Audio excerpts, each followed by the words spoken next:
তো এই পার্কটি কি ব্যক্তি মালিকানাধীন জায়গায় নাকি সরকারি জায়গায়? আমরা এখন গ্রিন ওয়াটারল্যান্ড পার্কের যে একজন দায়িত্বপ্রাপ্ত ভাই আছেন, রামিম ভাই, ওনার সাথে কথা বলবো। উনি এখানের বিভিন্ন দায়িত্ব পালন করে থাকেন। তো রামিম ভাই কেমন আছেন? এই তো আলহামদুলিল্লাহ ভাই, আপনি কেমন আছেন? আলহামদুলিল্লাহ ভালো আছি।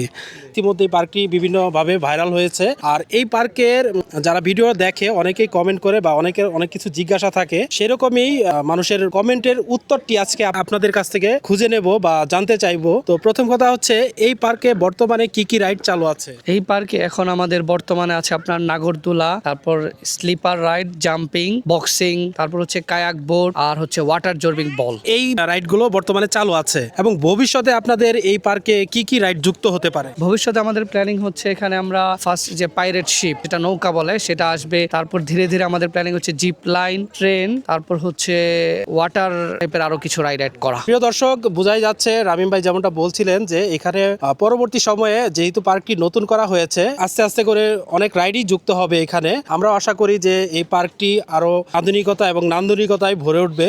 আর আরেকটি প্রশ্ন হচ্ছে, অনেক ভিডিওতে দেখি অনেকেই কমেন্ট করে থাকেন যে এই যে পার্কটি, এই পার্কটি একটি দ্বীপের মতো জায়গায়, অর্থাৎ ব্রহ্মপুত্র নদীর মাঝখানে অবস্থিত। তো এই পার্কটি কি ব্যক্তি মালিকানাধীন জায়গায় নাকি সরকারি জায়গায়? না, এটি সম্পূর্ণ ব্যক্তি মালিকানাধীন জায়গা। এখানে যতটুকু জায়গা আছে নদীর মাঝখানে যে দ্বীপ, সম্পূর্ণ ব্যক্তি মালিকানাধীন জায়গা। আচ্ছা দর্শক, ইতিমধ্যে আপনারা আপনাদের প্রশ্নের উত্তরগুলো পেয়ে গেছেন। আপনারা এই পার্কে আসবেন এবং অবশ্যই এই পার্কটিকে সুন্দর রাখার জন্য সবাই যেখানে সেখানে ময়লা ফেলবেন না, পরিষ্কার পরিচ্ছন্ন রাখবেন, কারণ আমাদেরকে সচেতন হতে হবে সবার আগে।